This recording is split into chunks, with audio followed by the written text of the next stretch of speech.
Well, we might as well get on with Chapter 8.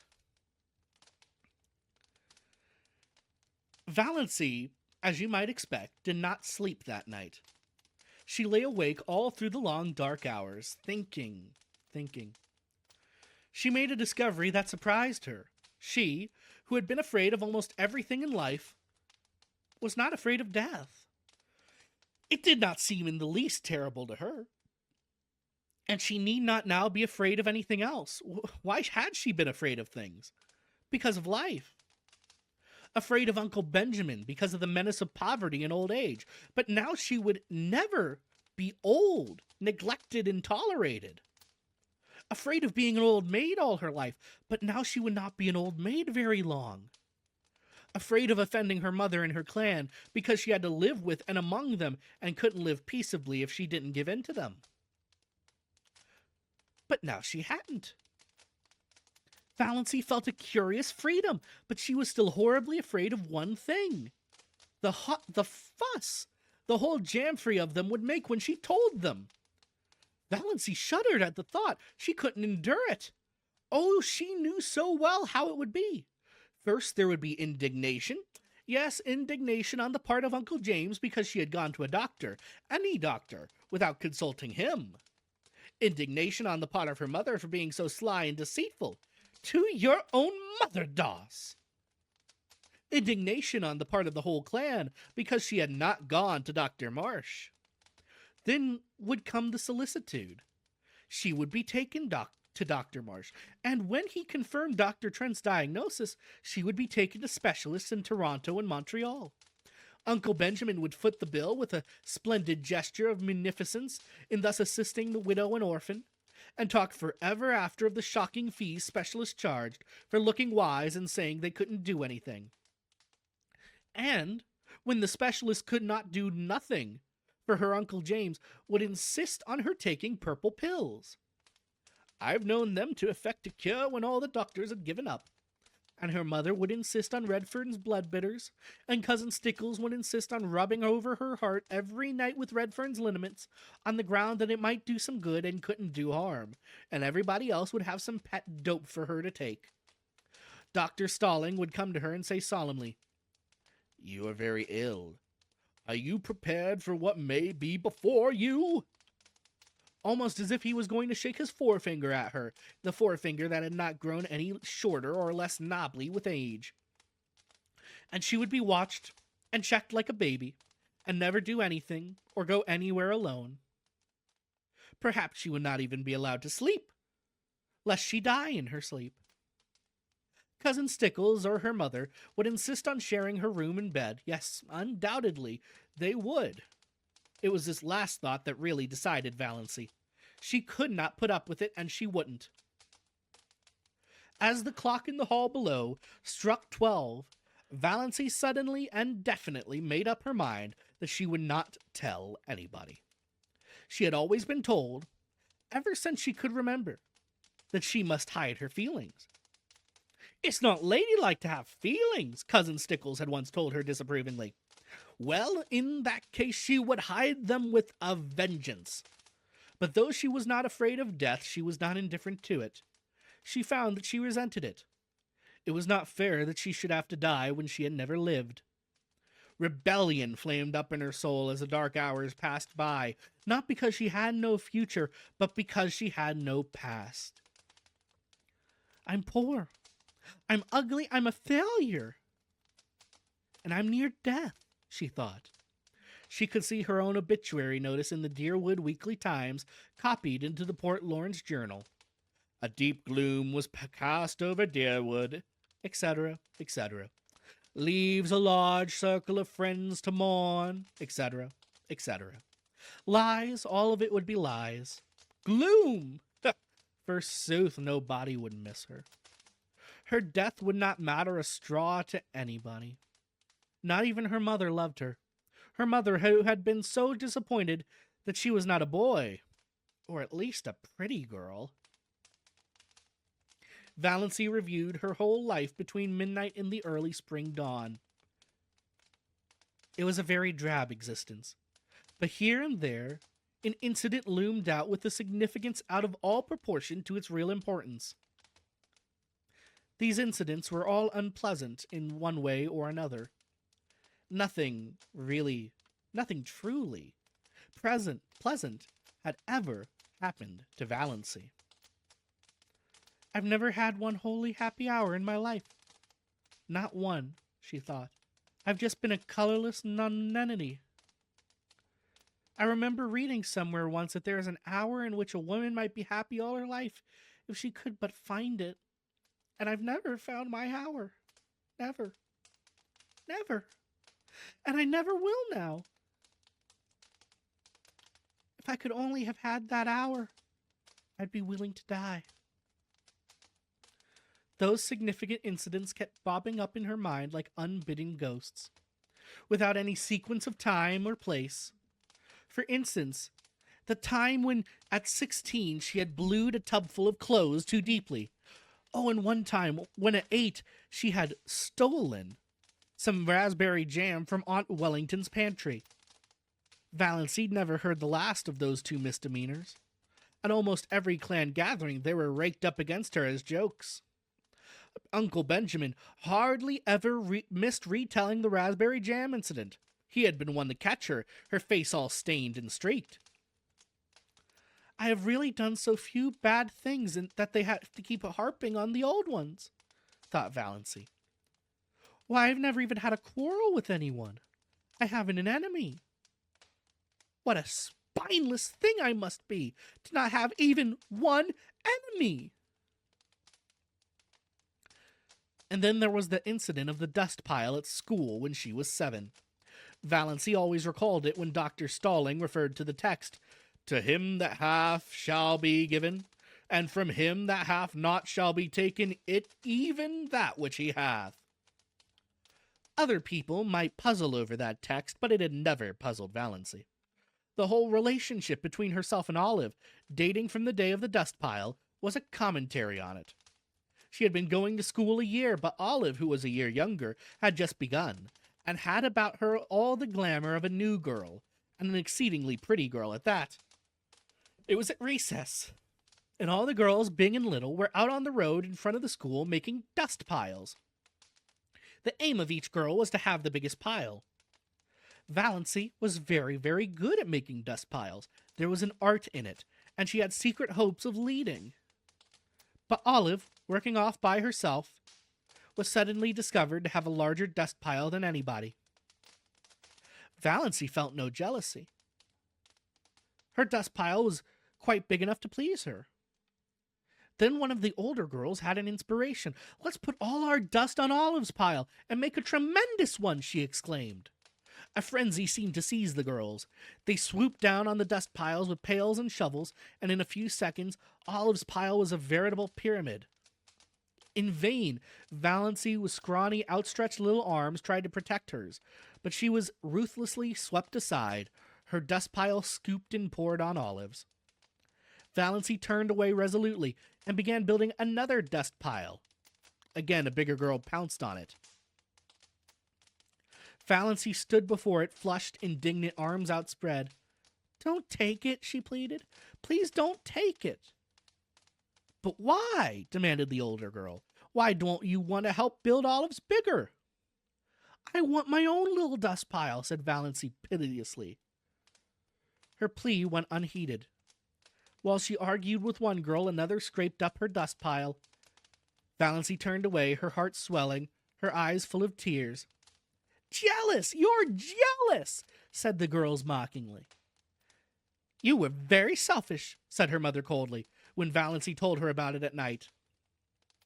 That was the first and the last time Valancy had ever taken any of her troubles to her mother. Valancy was neither jealous nor selfish. It was only that she wanted a dust pile of her own. Small or big mattered not. A team of horses came down the street, and Olive's dust pile was scattered onto the roadway. The bell rang, the girls trooped into school and forgotten the whole affair before they reached their seats. But Valancy had never forgotten it. To this day she resented it in her secret soul. Was it not symbolical of her life? I've never been able to have my own dust pile, thought Valancy. The enormous red moon she had seen rising right at the end of the 6th Street one autumn. The enormous red moon she had seen rising right at the end of the street one autumn evening of her 6th year. She had been sick and cold with the awful, uncanny horror to it. So near to her. So big. She had run in trembling to her mother, and her mother had laughed at her. She had gone to bed and hidden her face under the clothes in terror, lest she might look at the window and see that horrible moon glaring in at her. Oh, and let's not forget the boy who had tried to kiss her at a party when she was 15. She had not let him. She had evaded him and run. He was the only boy who had ever tried to kiss her. Now, 14 years later, Valancy found herself wishing that she had let him.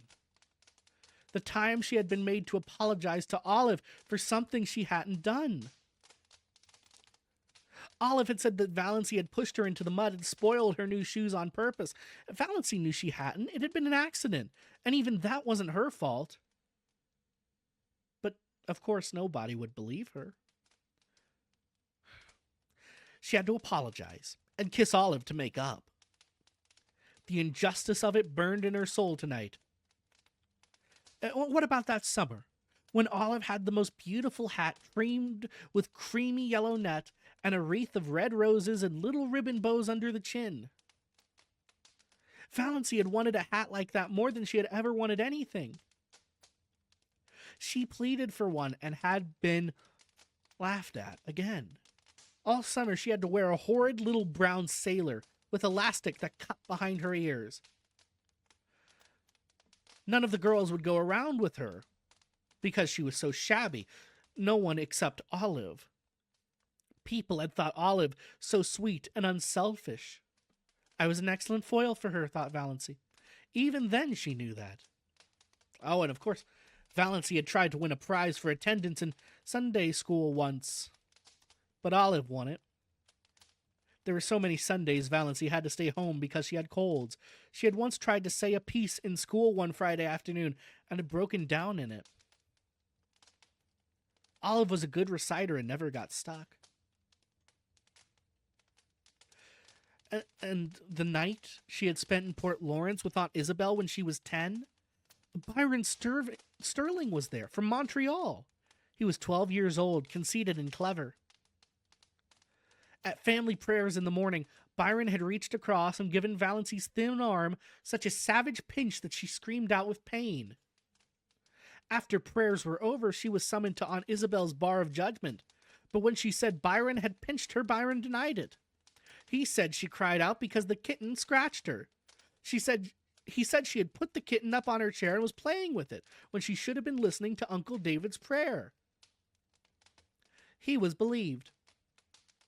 In the Sterling clan, the boys were always believed before the girls.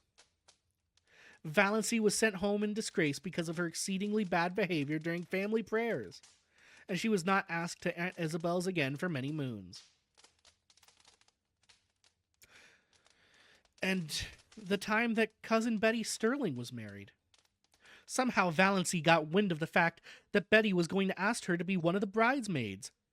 Valancy was secretly uplifted. It would be a delightful thing to be a bridesmaid. And of course she would have to have a new dress for it. A pretty new dress. A pink dress. Betty had wanted her bridesmaids to dress in pink. But Betty had never asked her after all. Valancy couldn't guess why, but long after her secret tears of disappointment had been dried, Olive told her. Betty, after much consultation and reflection, had decided that Valancy was too insignificant. She would spoil the effect. That was 9 years ago, but tonight Valancy caught her breath with the old pain and sting of it. And then there was that day in her 11th year, when her mother had badgered her into confessing something she had never done. Valancy had denied it for a long time, but eventually, for peace's sake, she had given in and pleaded guilty. Mrs. Frederick was always making people lie by pushing them into situations where they had to lie. Then her mother made her kneel down on the parlor floor between herself and Cousin Stickles and say, "Oh God, please forgive me for not speaking the truth." Valancy had said it, but as soon as she rose from her knees, she muttered, "But oh God, you know that I did speak the truth." Valancy had not then heard of Galileo, but her fate was similar to his. She was punished just as severely as if she hadn't confessed and prayed. The winter, she went to dancing school. Uncle James had decreed she should go and had paid for her lessons. How she had looked forward to it, and how she hated it. She never had a voluntary partner. The teachers always had to tell some boy to dance with her, and generally he had been sulky about it. But Valancy was a good dancer, as light on her feet as thistledown. And Olive, who had never lacked eager partners, was heavy. She remembered the affair of the button string when she was 10. All the girls in school had button strings. Olive had a very long one with a great many beautiful buttons. Valancy had one. Most of the buttons on it were very commonplace, but she had 6 beauties that had come off Grandmother Sterling's wedding gown, sparkling buttons of gold and glass, much more beautiful than any Olive had. Their possession conferred a certain distinction on Valancy. She knew every little girl in school envied her the exclusive possession of those beautiful buttons. When Olive saw them on the button string, she had looked at them narrowly but said nothing then. The next day, Aunt Wellington had come to Elm Street and told Mrs. Frederick that she thought Olive should have some of those buttons. Grandmother Sterling was just as much Wellington's mother as Frederick's. Mrs. Frederick had agreed amiably. She could not afford to fall out with Aunt Wellington. Moreover, the matter was of no importance whatever. Aunt Wellington carried off 4 of the buttons, generously leaving 2 for Valancy. Valancy had torn those from the string and flung them on the ground. She had not yet learned that it was unladylike to have feelings, and had been sent to bed supperless for the exhibition. Man, this girl is... I gotta take a break here in the middle. I need some water.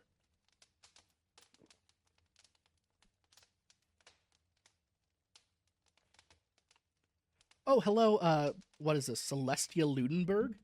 Over on Twitch? Hello. I appreciate the suggestion. I'm not taking suggestions today, though. We are reading The Blue Castle, which is an older one from 1910. It's from the same author of Anne of Green Gables. But I will take a look. Oh, dear. That seems like a fan fiction for the ages.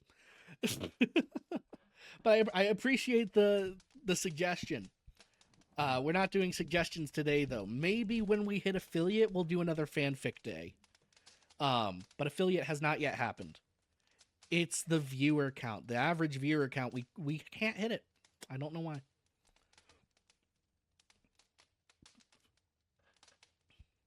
Let me get some water.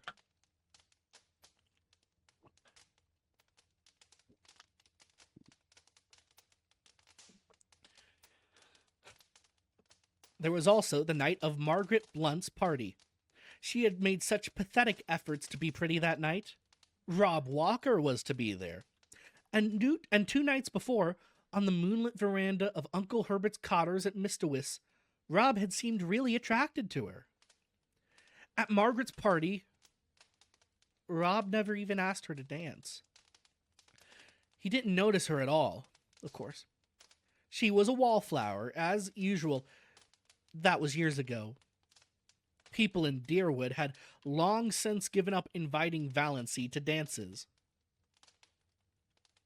But to Valancy, its humiliation and disappointment were like the other day. Her face burned in the darkness as she recalled herself sitting there with her pitifully crimped thin hair and the cheeks she had pinched an hour before coming in an effort to make them red.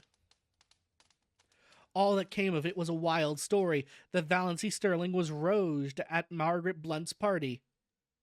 In those days in Deerwood, that was enough to wreck your character forever. It did not wreck Valancy's It didn't even damage it.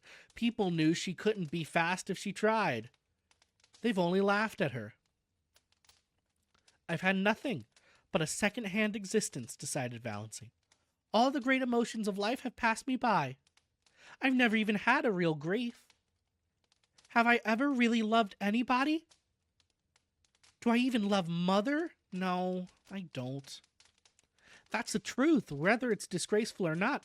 I don't love her. I've never loved her. What's worse, I don't even like her. So I don't know anything about any kind of love. My life has been empty. It's been empty. Nothing is worse than emptiness. Nothing! Valancy ejaculated the last nothing aloud passionately. Then she moaned and stopped thinking about anything for a while. One of the attacks of pain had come on. When it was over, something that had happened to Valancy, perhaps the accumulation of the process that had been going on in her mind ever since she had read Dr. Trent's letter. It was 3 o'clock in the morning, the wisest and most accursed hour of the clock, but sometimes that hour sets us free. I've been trying to please other people all my life and failed, she said. After this, I shall please myself. I shall never pretend anything again. I've breathed an atmosphere of fibs and pretenses and evasions all my life. What a luxury it'll be to tell the truth. I may not be able to do much that I want to do, but I won't do another thing that I won't want to do. Mother can pout for weeks. I shan't worry over it. Despair is a free man. Hope is a slave. Valancy got up and dressed with a deepening of that curious sense of freedom. When she had finished with her hair, she opened the window and hurled the jar of potpourri over into the next lot. It smashed gloriously against the schoolgirl complexion on the old carriage shop. I'm sick of the fragrance of dead things, said Valancy. And that's the end of chapter 8.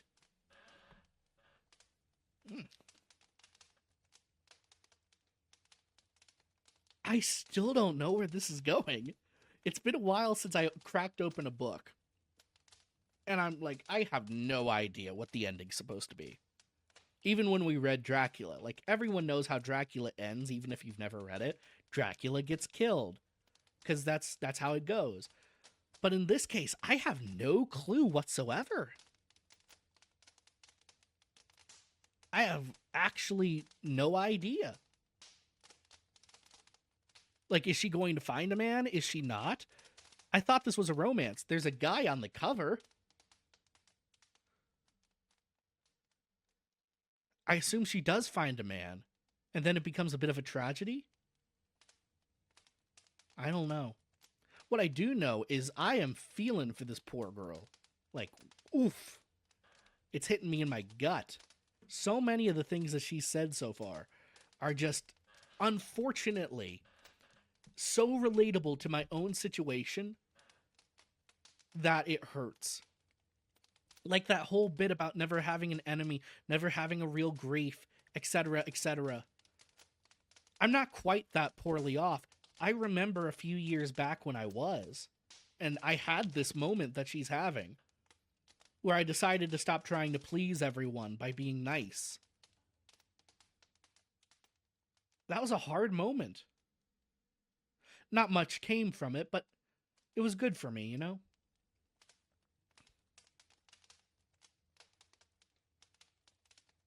Still, hurts my soul a little bit to see her like this.